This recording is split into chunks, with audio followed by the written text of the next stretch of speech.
I think we can start, Robert. Yes, sir. Okay, awesome. Now, welcome everybody to the webinar on quantum computing in pharma. Today we're going to listen to Matthias Kaiser talk about the intersection of AI and quantum computing. For everybody that doesn't know, he holds a master's in quantum information theory and has worked in the group of Anton Zeilinger during his studies in Vienna. He has over 13 years of experience in the industry, including his own startup on optimization and AI, and is active at QUIC, the consortium that analyzes and prioritizes quantum computing use cases at the European Union. I'm very happy to see that a lot of the quantum starters that signed up joined today. So keep that in mind, Matthias, for your explanations. The Q&A feature is enabled for your questions. You can add your comments in the chat. And in the end, we have time for your questions. With that being said, we have about 30 minutes of presentation. And Matthias, the floor is yours. Thanks, Robert. Yeah, as Robert already said, please feel free to write your questions in the chat whenever you have some. He will collect them, and we will try to answer them at the end. So yeah, let's get into it. We will talk today about AI and quantum computing in the pharmaceutical industry. I would say the main focus today will be also drug discovery, actually, in what we're doing. But we want to start, of course, we will talk mainly about quantum computing because that's our the thing that we do at Kipu. But I want to get also in the beginning a short introduction into actually what's already happening in the pharmaceutical industry. I think many of you who are coming from the industry, I don't tell you anything new, but for the others who are maybe not from the pharmaceutical industry, it's interesting to know that actually AI has already reached large-scale applications within the pharmaceutical industry, mainly, of course, in the beginning part of the drug discovery, where, for example, AlphaFold can predict folding behavior of proteins. Also, a lot of AI tools were, for example, used during the COVID pandemic. There, for example, the identification of the spike protein, where everybody was talking about a couple of weeks into the pandemic already, that was discovered using AI tools, which shows actually the power of them, because vaccine development, pharmaceutical development in the old days could take months or years, and we could see how much faster that actually can get using AI. And the next wave of using AI is quantum computing, in our opinion. There is no, sometimes people want to put it as there is a separation between AI and quantum computing. Out of my personal view, the quantum computing will just be another tool set that you can use within your AI and machine learning and simulation environment. But we will get into it. What is interesting about quantum computing is actually put together very nicely by Satya Nadella, CEO of Microsoft. It's not just faster computing. Sometimes people read some articles online or watch some documentary about quantum computing and get the impression it's just another piece of hardware that is a little bit faster than a GPU. That's not what that is. It has a completely different scaling factor for problems than classical computer, which means it will enable to do things that would be unthinkable on current hardware, on current classical hardware. So this is actually, it's not just a small improvement in calculation speed, it's actually a change of a computational paradigm. So this is very important to remember that, because some of the examples we will now do, because we're still in the beginning time of quantum computing, will look like that we do small improvements on classical things, but the real benefit actually comes with large quantum computers that can really do things that would be unthinkable, unheard of at this time. And probably we don't even know what that will be, because we're not in that regime yet. For now, however, there are already applications quantum computers can do, and we will focus on like near-term applications of quantum computers today. So let's get into it. So actually, this is an interesting case. We're not connected to the company in any way, but we heard actually about what they're doing at the AI in drug discovery conference 2 weeks ago. I think Robert and I was visiting in London, and they do actually something very interesting. They do they analyze visual markers of cells. So they have like huge experimentation laboratory where they do high throughput experimentation, and they put different kind of compounds on cells and analyze them by visual markers. What is interesting with that, because they don't use anything else than these visual markers and then build AI-based models out of that. What for them is very important is to analyze tons and tons and tons of images that come in, and do very good analysis of the pictures, because the better the analysis of these pictures is, the better also later their predicting models will be.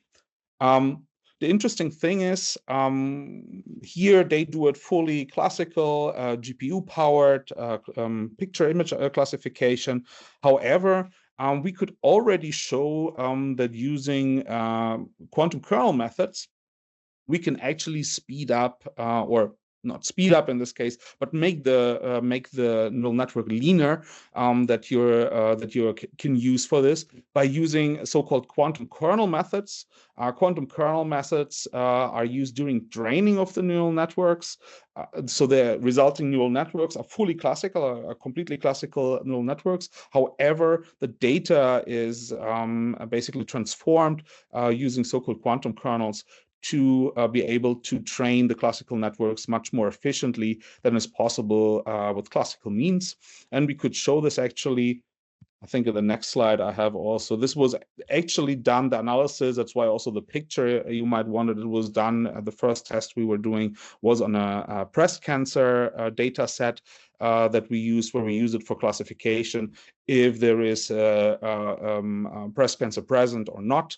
And we compare that actually with classical neural network training methods to do a benchmark between the quantum computing trained neural networks and the classical trained neural networks. And we could reach, we can see it here, maybe what means a 1,000-time leaner neural network. What I wrote here is, you can see it here, actually, it means less parameters.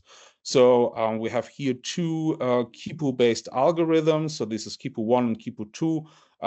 These are two separate algorithms out of our Kipu algorithm family. And the benchmark was classical neural networks, which we used here.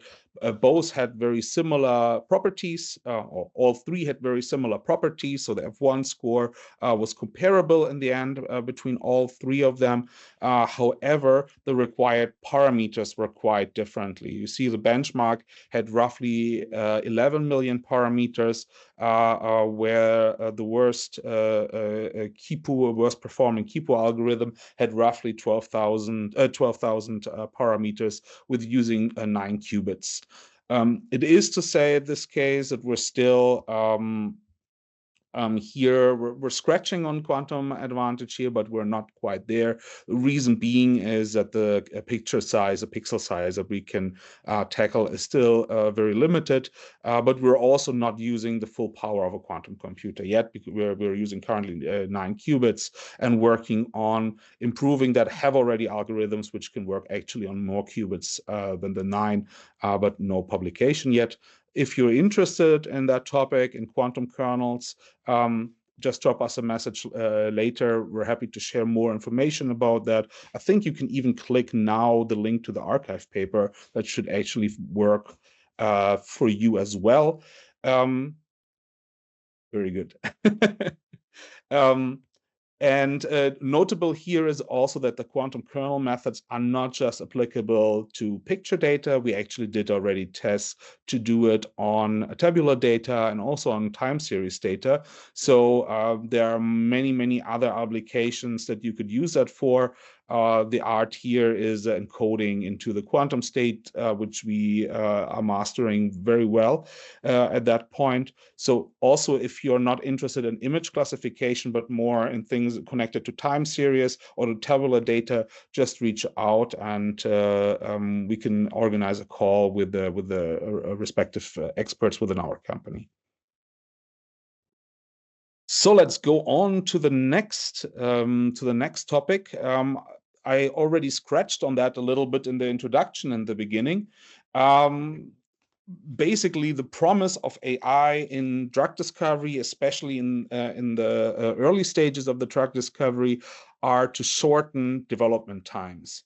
I mean, that's not the only promise there, but is one of the major promises it brings by basically doing a lot of stuff computational that would otherwise be done in a laboratory, which is usually not just time intensive, but also expensive and often not so precise, which has a certain risks later on, because at some point you have to go into usually animal trials and then later into human trials. And of course, you want to have already selected out the problematic compounds, for example, compounds that have bad side effects or that can be under certain circumstances lethal or have a certain toxicity. You want to collect them out as early as possible, which as least harm done as possible. So computational models are very helpful for that, because you can identify very well, for example, toxicity. You can already, we will go later into an example of that.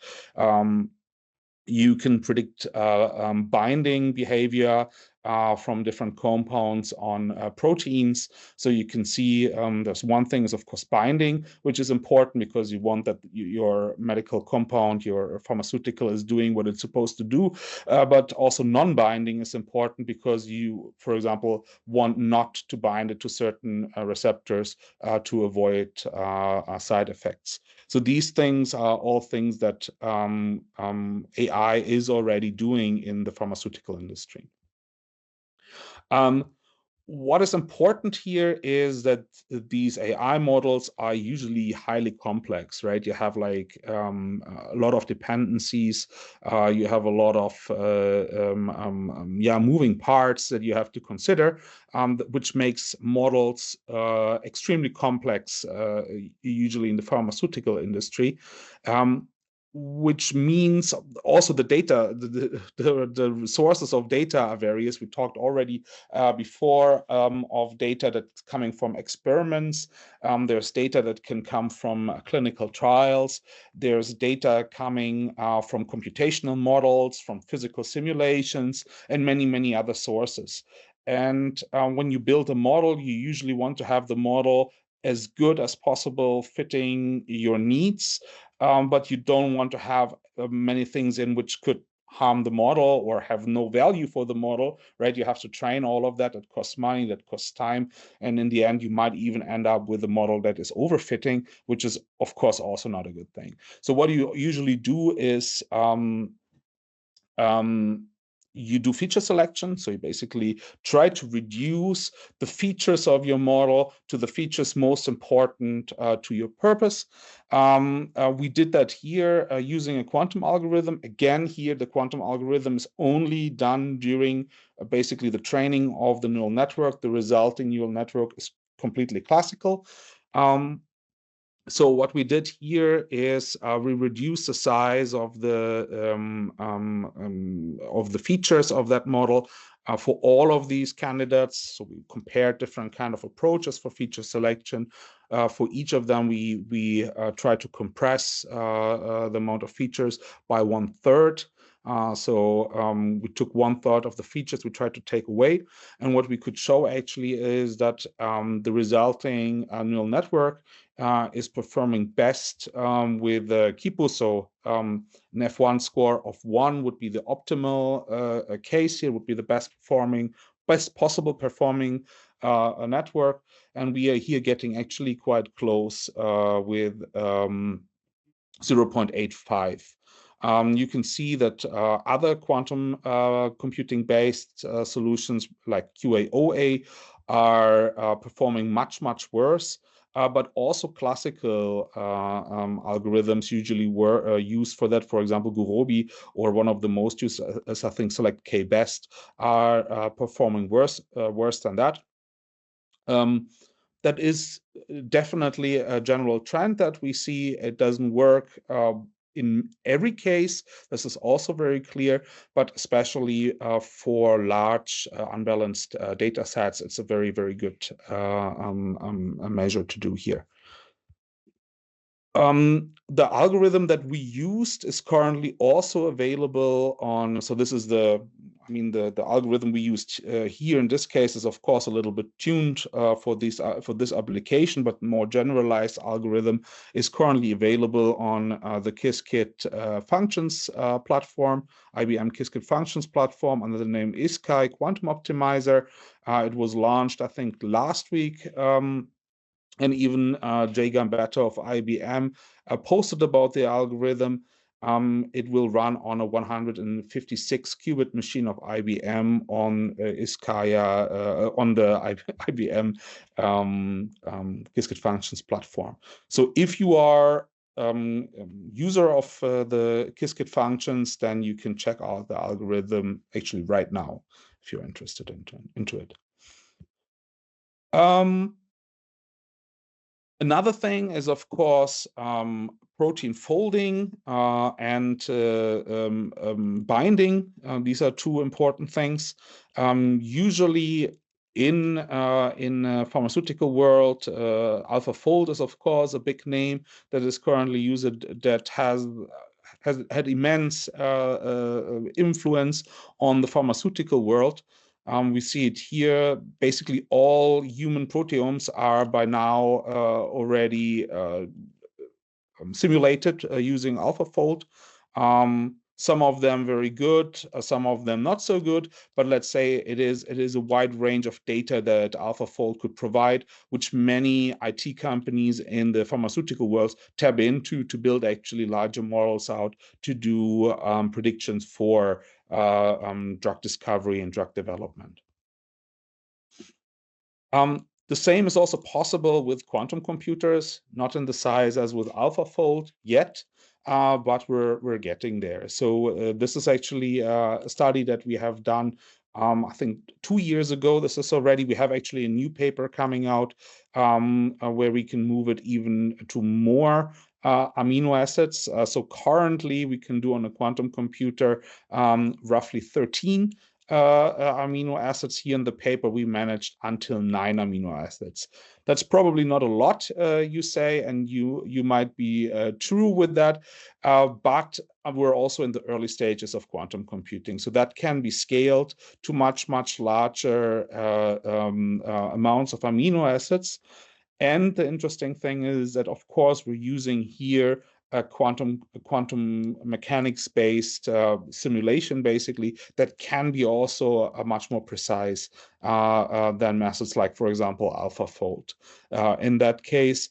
But yes, there will be still a little bit of wait for that to run on the machines, but it is possible to do it roughly until 30 amino acids. It should be at the moment possible. As I said, we are having a paper currently in the making where we pushed it. I think it was 13, if I'm not mistaken, but it is possible more.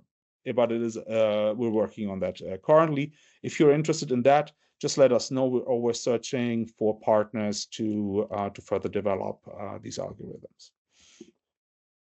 Another part of that is also the identification of common substructures in molecules. That is often used for analyzing toxicity of compounds. So you basically make the assumption that that if several compounds are toxic, there's some kind of a structure in that compound that makes them toxic. So if you have a new structure as a potential pharmaceutical, you can compare it against a list of well-known toxic compounds and can analyze if there is a risk that it might also be toxic. And this is usually done, or often done, with a method called maximum common subgraph, which is again an optimization problem. that can be solved whether classical with classical machine learning or other methods, but also on a quantum computer. Here is basically yeah, a short introduction how that is working. We're basically using a graph representation of that, and then we're searching the maximum common subgraph for that. It's an NP-hard problem, so it's generally on classical hardware. It's quite difficult to implement. Based on a similar algorithm as the one currently available on IBM Qiskit functions, we have built an application. So we have our Planck platform that is actually here a screenshot of our Planck platform, where a maximum common subgraph solver is used. It's currently more showcased than it is really an application, but you can see already how that works. You basically put in two compounds, two molecules in a SMILES encoding, and the algorithm will throw you out the common substructure of these two compounds. We're currently also working on widening that to several compounds and allowing for more complex compounds. Again, the restriction here is available qubits, but we're getting very good results already also for bigger. You see here, this is like the example is like very simplistic. We're getting also already results for more complex algorithms, but there is also, of course, a limit to that. The first results that we could show here, you can see also the complexity that we can currently solve. The first one is, of course, so simplistic that it's irrelevant. That is also clear. The second one is getting already a little bit more interesting. Here we would require 8 qubits, and the last one where it actually gets already interesting, that is already possible from the qubit numbers, 91 qubits. However, the problem is, you see, we don't have values for actually running it, because the success probability goes so far down that we require so many shots to do it that it is infeasible at the moment.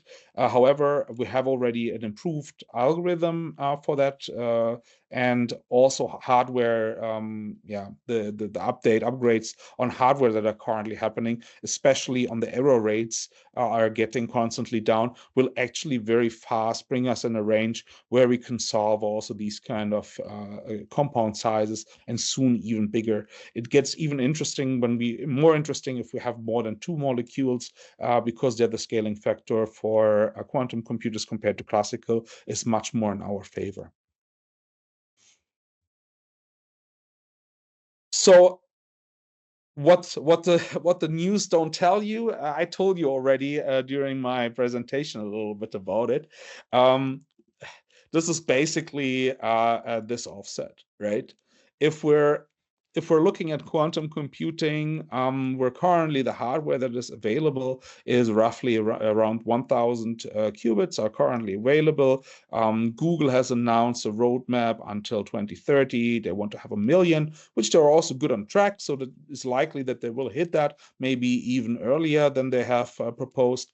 However, when we look at applications like protein folding, for example, there was a study done by IBM that showed that you would require roughly 3 million qubits to solve anything of industrial value. And Boehringer Ingelheim did an analysis for protein modeling that would require roughly 5 million. So you see that there is a quite big difference between the available qubits and what is possible. However, that is only true if you look at standard quantum algorithm like QA/OA I talked before about. We at Kipo, we do things a little bit different. We have specialized algorithms that use counter-diabatic driving as its core feature. I will not go now into technical details about counter-diabatic driving. If you're interested in this topic, just let us know. We can have another call. There are also available papers which you can read through. It basically what it means. We make the transition of the Hamiltonian smoother, which in the end leads to the ability to compress gates, which in the end means that we can put more, we can make deeper circuits within the existing coherence time of a quantum computer. That means we can also, the ratio of logical versus physical qubits is much better than for other algorithms, which means that we can do much more with existing hardware than when you use other quantum computing algorithms. So we can, for example, for the protein folding case that we have showed, by IBM, which would use 3 million, that would have to wait until 2035. We could do it with roughly 2,000 qubits, which would bring us in the range of like this, probably somewhere around end of this year, beginning of next year. So that close, we are moving with our technology towards useful applications of quantum computing. How we do that? So when you look at, we do it basically by two things, by being application specific and by doing hardware specific. So it's not like some kind of magic that we do there. It's actually hard work. You can imagine it kind of like in the 1960s of classical computers, where people built specialized hardware for specific purposes that could only do that one purpose. It's very similar with our algorithm, not as harsh, but it's going in the same direction. So in the first instance, we can build algorithms that are application specific. So that brings us already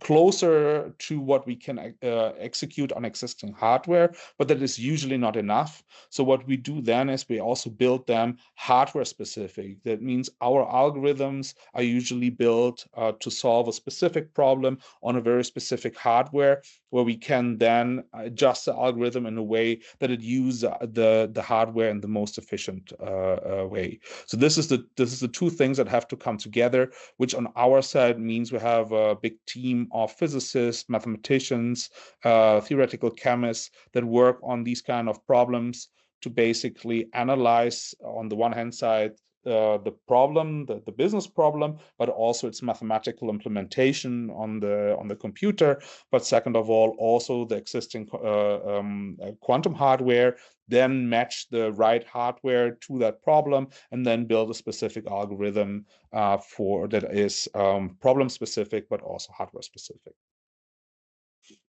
The results you can see here, that is actually a test run that we did with one of our customers, BASF.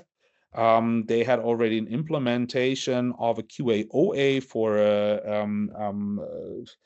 JSP, I think, a problem. It is a scheduling problem, basically. Here you see in the lower range, you see their implementation. So this was a QA/OA. In the upper range, you see the absolute, so the minimum on the optima for that optimization problem. And you see that their algorithm was all over the place. It's basically a random number generator. What we did then is basically we used one of our algorithms first on a simulator where we could reproduce the global optima very well, and then we moved even to hardware. Keep in mind their initial algorithm was only done on a noiseless simulator, but we actually moved to real hardware, and we could still show that we have very pronounced peak at the global optima.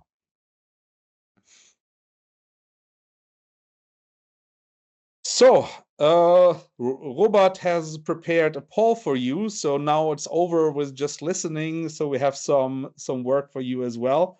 So let's put on the poll, Robert, please. Perfect. So yeah, so essentially, we're interested in what would help you to use quantum computing. You can drag and drop the order of things that you see on the screen, and then we'll give, I don't know, maybe another 30 seconds to a minute you get your answers in. And I think in the end, it will also show the results. So then you can compare. But yeah. Oh, there come a lot of nothing. We're already ready to go. That is good. We have an expert audience, it seems. Happy to see that. Version responses. Awesome.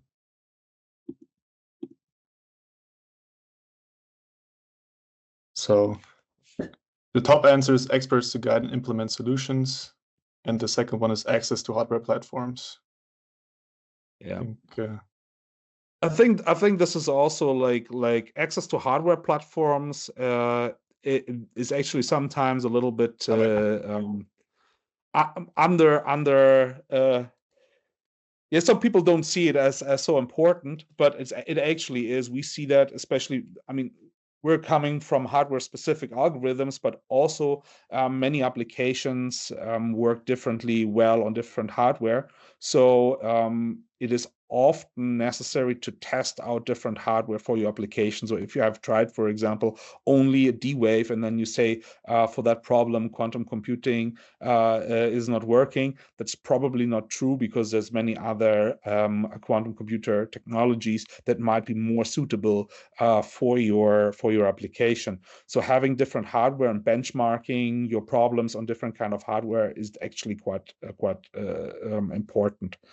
But also expert guiding. We see that in recent projects a lot, where we do also a lot of workshops and training for people. I think this is a very important part, and many people want not only to experiment with the best-in-class hardware, but also learn something, right? Get their team ready for quantum advantage in the near future. So they want to learn, how is quantum working? How does it bring value to us? And how we can harness this the best way. Yeah, awesome. I think we're closing down on the poll. There's a few more dropping in, but with that, I think we have a few more slides, and then yeah, make sure to have your questions ready. Matthias will stand I in front see of already you. there's the red button and the Q&A is popping up all the time, so it seems there are a couple of questions. Good. Very No, good. let's do that. Also, Remember, yeah. you can click. Yeah. Also, Yeah, I you was just want just to say, about to Robert, say right? that. That's Yeah. good.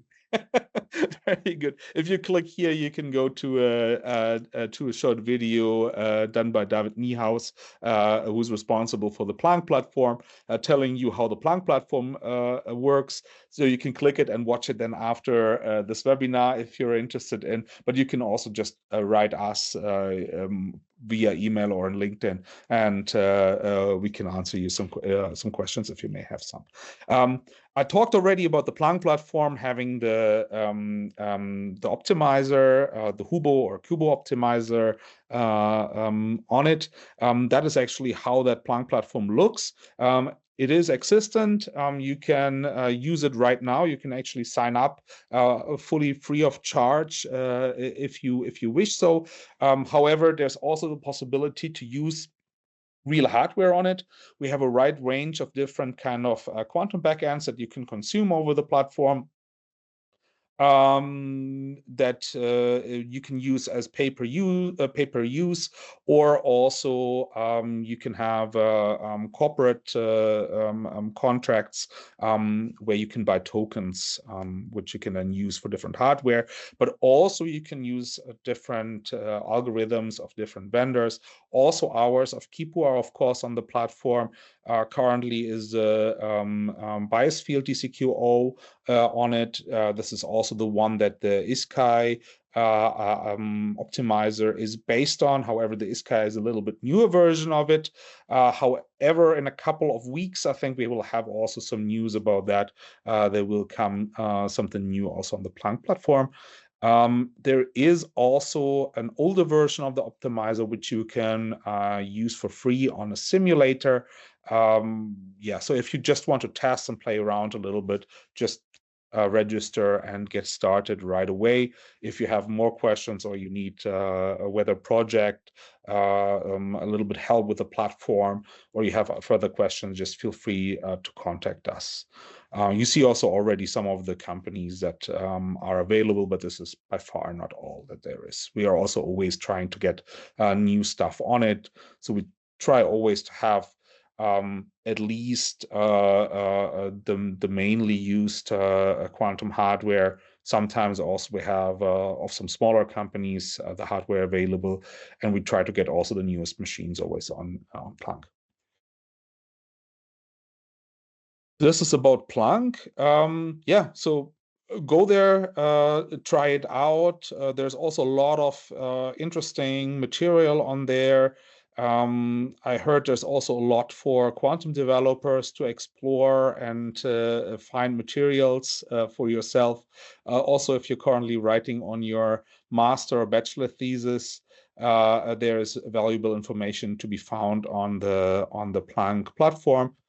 For companies, additional value is you can also run your own organization on there. So there are algorithms which are available for everybody, but there's also a closed organizations where you can use a Planck platform as an internal development platform.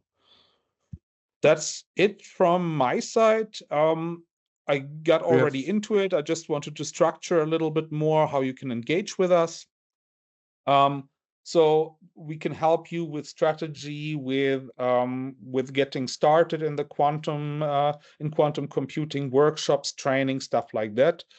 We can work on small showcases, like for example, that showcase for maximum common subgraph that we have on the Planck platform.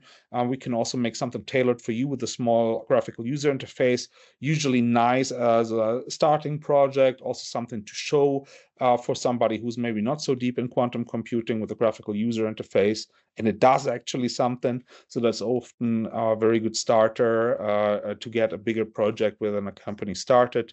Then, of course, if you have ideas for applications within your company, we're more than happy to develop a pilot project together with you. And then, of course, you can also use the Planck platform to build your own quantum solutions, but also to benchmark and evaluate your quantum solutions on different hardware with different algorithms and so on. Feel free also, the QR code here will lead you to our LinkedIn pages of me and Robert. So feel free to connect with us. I also write a newsletter. Robert is posting very often posts about news in the company and also in the quantum world. So just connect with us and stay up to date with the biggest news in quantum. Yeah, that's it from my side. I think, Robert, you had one more poll prepared, if I'm not mistaken. Yeah, I think we can just open that up during the Q&A. Very good, and let's do like that. Yeah. So we just have it open, and throughout the duration, we're just going to answer questions. So we have a question from Thomas. He thanks for the talk, and he asked if there's a benefit or disadvantage of introducing quantum computing into the neural networks in addition to the quantum kernel method. You mean probably you mean replacing, so making real quantum neural networks. There is a benefit and there is a downside. The reason why people moved a little bit away from quantum neural networks, so basically neural networks where you replace some of the nodes with qubits in the end, that is how it is working. The benefit there is that usually the neural network gets more expressive. That has many benefits from better performing, less training required, better F1 score. So there are different benefits of doing that. The main downside there is one of the downsides is, of course, available of qubits, but you can depending on the construction of your neural network, it's not a problem usual.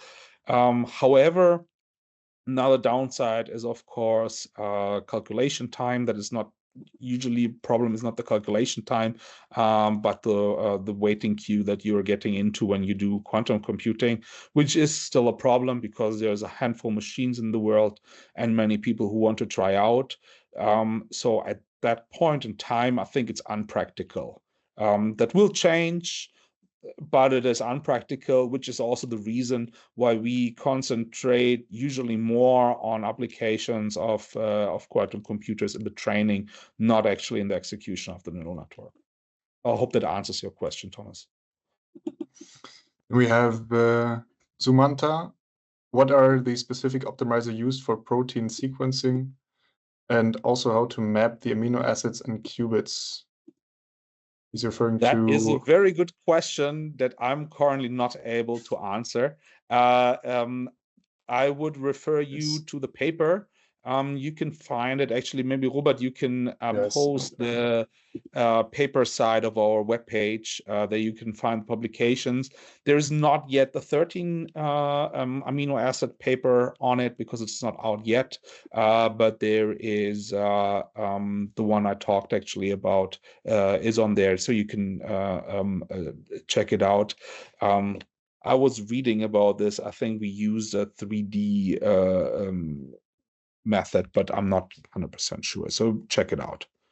I will just drop the link in the comments.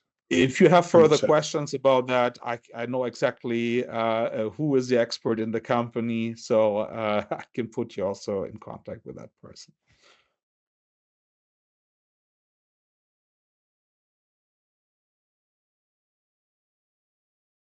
That's great. And then nice presentation. Yeah, thank you. Thank you, Sumanta. And one more question. If you want to get started in quantum computing, what would you advise to do? Are there any common best practices that you would recommend? I mean, so it depends on what you want to do. If you want to start programming, you will not get around Qiskit. So you should definitely check out IBM Qiskit learning platform. I'm not sure what is the exact name of it, but you will find it if you type that in into Google. And there you have like a ton of training material for learning Qiskit programming. If you want to do it more, because I mean, it is helpful to know Qiskit programming, but by now there are also more high-level stuff available, so it's not 100% necessary to know Qiskit programming. So if you're more interested in high-level things, then I can just recommend to read out on use cases, because use cases are super important. And it sounds like, for sometimes with existing technologies, use cases are quite easy understood and can be applied. In quantum computing still, because of the maturity of the existing hardware, also use cases are usually kind of complex, because small changes in the use cases can mean if they're implementable or not implementable on a quantum computer. So the topic of use cases is actually a very, very important one as well. So if you don't want to dive into Qiskit programming, also analyzing use cases is very helpful. And there you will find tons of papers online as well. Of course, ChatGPT or Copilot can help you with sorting through with that. But of course, Entangled Threads newsletter that I'm writing is also a good resource. And I said also get connected with Robert and me, where you can get information. There is also a newsletter on a blog on the Kipu website. They just dropped a new article, which is interesting, about we're comparing our approach with tensor networks with very good results for our algorithm. So check out that article as well. Maybe Robert, you can also in a few hours, we're also going to have a toxicity prediction blog post. So for everybody, I think that might be relevant. I'm just going to close up the poll as well with 1 minute over already. And what's very interesting, we have an easy winner, and that's protein folding as the most interesting use case today, followed by quantum kernels, and then feature extraction, MCS, are trailing behind. But that's, in a sense, that's a bit surprising. I don't know if it's surprising, Matthias. Is it surprising too? I mean, it is interesting that even the low amount of amino acids make you interested in that. I'm surprised about that. I know that there are AI-based methods which can do much more amino acids, but I think there is also a need for more precise simulation, which of course quantum-based systems can potentially provide. So yeah. It's in a way, yes, but I'm also not surprised that it triggered some interest because it's an important topic in pharmaceutical industry. Very good. Any more questions? I saw something popping up in the chat. Tensor TNS with multi-reference start can be a very good combination. Yeah, so warm starts are always very good. Yeah. It's a nice insight. No, any closing remarks? Yes. From my side, not. Thank you, everybody, for being here. As I said, connect with us. Maybe go back to our QR codes. Connect with us on LinkedIn. Follow us, and if you are interested in anything in particular, you want to have more technical, you have more technical questions, please feel free to reach out to us, and we will be happy to. If we can't answer them ourselves, we will find the right person within the company that is able to answer your questions. So thanks for participating, and yeah, hope to see you soon on LinkedIn or in the real world. Awesome. So please arrange lots more sessions like this. Yeah, this is the plan. Maybe this will get a habit. Exactly. That was a starting point of that. We had already two before, but that is the idea that this will be more regularly webinars like that. And also for different kind of industries. So yeah. This is also going to be helpful for us if you engage with us and say, hey, I'm from such and such industry. What can you do? This can be also very interesting, and then we can tailor the webinars according to your needs. We saw already that there's a lot of people of you which are not coming from the pharmaceutical industry. So if you're interested to have it specifically to your industry, then let us know, and we're happy to do that. Oh, awesome, Matthias. I think with that, we're done from our side. Thank you for the presentation. Thank you, Thomas, for joining. Also, thank you, Eva, for joining. I think with that, wish you a nice day, nice rest of the day, nice morning, wherever you are. And bye-bye. See you next time. Bye.